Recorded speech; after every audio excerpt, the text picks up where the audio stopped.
KSRTC ಸಾರಿಗೆ ನೌಕರರಿಗೆ ಮತ್ತೆ ನಿರಾಶೆ. ವೇತನ ಹೆಚ್ಚಳ ಆಗಬಹುದೆಂಬ ನಿರೀಕ್ಷಣೆಯಲ್ಲಿದ್ದ ಸಾರಿಗೆ ನೌಕರರಿಗೆ ಮತ್ತೆ ಹಿನ್ನಡೆಯಾಗಿದ್ದು, ಏನು ಮಾಡಬೇಕೆಂದು ತೋಚದೆ ಅತಂತ್ರರಾಗಿದ್ದಾರೆ. ಇತ್ತ ಹೋರಾಟ ಮಾಡಿ ಸರ್ಕಾರಕ್ಕೆ ಬಿಸಿ ಮುಟ್ಟಿಸುವ ಹಾಗಿಲ್ಲ, ಅತ್ತ ಸುಮ್ಮನೆ ಕೂರುವ ಹಾಗಿಲ್ಲ.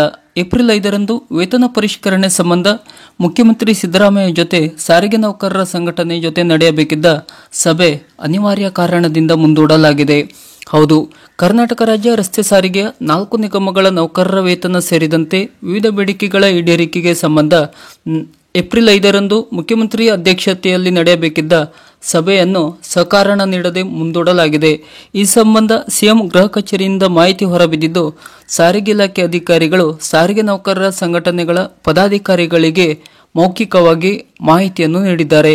ಮುಖ್ಯಮಂತ್ರಿಗಳ ಗೃಹ ಕಚೇರಿಯಲ್ಲಿ ಏಪ್ರಿಲ್ 5ರಂದು ಬೆಳಗ್ಗೆ 11 ಗಂಟೆಗೆ ಸಾರಿಗೆ ಕಾರ್ಮಿಕರ ಜಂಟಿ ಕ್ರಿಯಾ ಸಮಿತಿ ಪದಾಧಿಕಾರಿಗಳ ಸಭೆ ಹಾಗೂ ಏಪ್ರಿಲ್ 5ರಂದು ಅದೇ ದಿನ 11:30ಕ್ಕೆ ಸಾರಿಗೆ ನೌಕರರ ಒಕ್ಕೂಟದ ಪದಾಧಿಕಾರಿಗಳ ಸಭೆಯನ್ನು ಆಯೋಜನೆ ಮಾಡಿ ಸಿಎಂ ಏಪ್ರಿಲ್ 1ರಂದು ಆದೇಶ ಹೊರಡಿಸಿದ್ದರು. ಆದರೆ ಆ ಸಭೆಯನ್ನು ಮುಖ್ಯಮಂತ್ರಿಗಳ ತುರ್ತು ಕಾರ್ಯಕ್ರಮಗಳ ಪ್ರಯುಕ್ತ ಮುಂದೂಡಲಾಗಿದೆ ಎಂದು ಸಿಎಂ ಕಚೇರಿಯಿಂದ ಮಾಹಿತಿ ಹೊರಬಿದ್ದಿದೆ. ಇನ್ನು ಈ ಸಭೆ ಮುಂದೆ ಯಾವಾಗ ಮಾಡಲಾಗುತ್ತದೆ ಎಂಬ ದಿನಾಂಕವನ್ನು ಕೂಡ ಇನ್ನೂ ನಿಗದಿ ಮಾಡಿಲ್ಲ. ಸಾರಿಗೆ ನೌಕರರ ಸಂಘಟನೆಗಳಲ್ಲಿ 2 ಬಣಗಳು ಇರುವುದರಿಂದ ಒಂದು ಬಣ ಅಗ್ರಿಮೆಂಟ್ ಮೂಲಕ ವೇತನ ಹೆಚ್ಚಳವಾಗಬೇಕು ಎಂದು ಒತ್ತಾಯ ಮಾಡುತ್ತಿದೆ. ಇದು ಬಹುತೇಕ ಅಧಿಕಾರಿಗಳು ನೌಕರರಿಗೆ ವಿರುದ್ಧವಾದ ಒತ್ತಾಯವಾಗಿದೆ. ಇನ್ನು ವೇತನ ಆಯೋಗದಂತೆ ನಮಗೂ ವೇತನ ನಿಗದಿ ಮಾಡಿ, ಜೊತೆಗೆ ಕಾಂಗ್ರೆಸ್ ಪಕ್ಷ ಚುನಾವಣಾ ಪ್ರಣಾಳಿಕೆಯಲ್ಲಿ ಕೊಟ್ಟಿರುವ ಭರವಸೆಯಂತೆ ಸರಿಸಮಾನ ವೇತನ ಮಾಡಬೇಕು ಎಂದು ಮತ್ತೊಂದು ಬಣ ಆಗ್ರಹ ಮಾಡುತ್ತಿದೆ. ಈ ಎರಡರ ಕಿತ್ತಾಟದಿಂದ ಈಗಾಗಲೇ ಸಾರಿಗೆ ನೌಕರರು 2020ರ ಜನವರಿ 1ರಿಂದ ಆಗಿರುವ %15 ವೇತನ ಹೆಚ್ಚಳದ 38 ತಿಂಗಳ ಹಿಂಬಾಕಿ, ಜೊತೆಗೆ 2024ರ ಜನವರಿ 1ರಿಂದ ಜಾರಿಗೆ ಬರುವಂತೆ ವೇತನ ಹೆಚ್ಚಳವಾಗಬೇಕಿದೆ.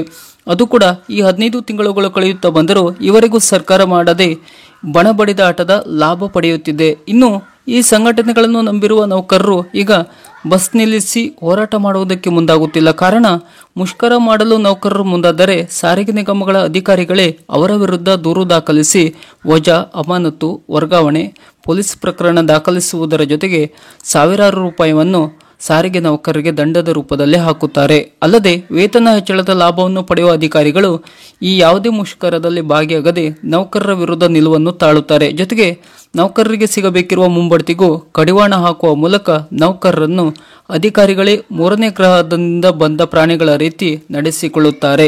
ಹೀಗಾಗಿ ಯಾವುದೇ ಕಾರಣಕ್ಕೂ ನೌಕರರು ಮುಷ್ಕರಕ್ಕೆ ಮುಂದಾಗುವುದಿಲ್ಲ ಎಂದು ಹೇಳುತ್ತಿದ್ದಾರೆ. ಇನ್ನು ಈ ಅಧಿಕಾರಿಗಳ ನಡೆ ಮತ್ತು ಸಂಘಟನೆಗಳ ಬಡಿದಾಟದಿಂದ ಇಲ್ಲಿ ನೌಕರರಿಗಿಂತ ಹೆಚ್ಚಿನ ಲಾಸ್ ಆಗುತ್ತಿರುವುದು ಅಧಿಕಾರಿಗಳಿಗೆ. ಅವರು ನೌಕರರ ಪರ ನಿಲ್ಲದ ಪರಿಣಾಮ ಇಂದು ಸರ್ಕಾರ ಮಾಯಾಬಜಾರ್ ನಾಟಕವಾಡಿಕೊಂಡು ಕಳೆದ 5 ವರ್ಷಗಳಿಂದ ಸಮಯಕ್ಕೆ ಸರಿಯಾಗಿ ವೇತನ ಹೆಚ್ಚಳ ಮಾಡದೆ ಕಾರಣ ನೀಡುತ್ತಾ ಮುಂದೂಡುತ್ತಾ ಬರುತ್ತಿದೆ. ಇದು ಸದ್ಯಕ್ಕೆ ಮುಗಿಯುವ ಯಾವುದೇ ಸೂಚನೆಯಂತೂ ಕಾಣುತ್ತಿಲ್ಲ. ಕಾರಣ, ಇಲ್ಲಿ ಎತ್ತು ಏರಿಗಳಿದ್ದರೆ ಕೋಣ ನೀರಿಗೆಳೆಯಿತು ಎಂಬಂತೆ ಒಂದು ಕಡೆ ಅಧಿಕಾರಿಗಳು, ಮತ್ತೊಂದು ಕಡೆ ಸಂಬಂಧವಿಲ್ಲದ ಮತ್ತು ಸಂಬಂಧವಿರುವ ಸಂಘಟನೆಗಳ ಬಣ ಬಡಿದಾಟ, ಇನ್ನು ನೌಕರರು ಇನ್ನೊಂದೆಡೆ. ಇನ್ನು ಇದಕ್ಕೆ ಕಡಿವಾಣ ಬೀಳಬೇಕು ಎಂದರೆ ಇಲ್ಲಿ ಅಧಿಕಾರಿಗಳು ಮತ್ತು ನೌಕರರು ಭೇದ ಭಾವ ಮರೆತು ತಮ್ಮ ಪ್ರತಿಷ್ಠೆಯನ್ನು ಮರೆತು ಬೇಡಿಕೆ ಈಡೇರಿಸಿಕೊಳ್ಳುವುದಕ್ಕೆ ಒಗ್ಗಟ್ಟಾಗಿ ಮುಂದಾಗಬೇಕಿದೆ. ಇಲ್ಲದಿದ್ದರೆ ಇದೇ ಗೋಳು ಸಂಘಟನೆಯ ಲಾಭ, ಜೊತೆಗೆ ಸರ್ಕಾರಕ್ಕೆ ಇನ್ನಷ್ಟು ಲಾಭ. ಈಗ ಮತ್ತೆ ಸಿಎಂ ಸಿದ್ದರಾಮಯ್ಯ ಸಾರಿಗೆ ನೌಕರರ ವೇತನ ಹೆಚ್ಚಳ ಹಾಗೂ ಇತರ ಬೇಡಿಕೆ ಸಂಬಂಧ ಮತ್ತೆ ಯಾವಾಗ ಸಭೆ ಕರೆಯಬಹುದು ಎಂದು ಕಾದು ನೋಡಬೇಕಾಗಿದೆ. ಸಾರಿಗೆ ನೌಕರರ ಈ ತರದ ಇನ್ನಷ್ಟು ಮಾಹಿತಿಗಳಿಗಾಗಿ ಹಾಗೂ ಸಾರಿಗೆ ನೌಕರರ ಹೊಸ ಅಪ್ಡೇಟ್ನ ಮಾಹಿತಿಗಳಿಗಾಗಿ ನಮ್ಮ ಚಾನಲ್ ಅನ್ನು ಸಬ್ಸ್ಕ್ರೈಬ್ ಮಾಡಿ ನಮ್ಮನ್ನು ಬೆಂಬಲಿಸಿ. ನಮಸ್ಕಾರ.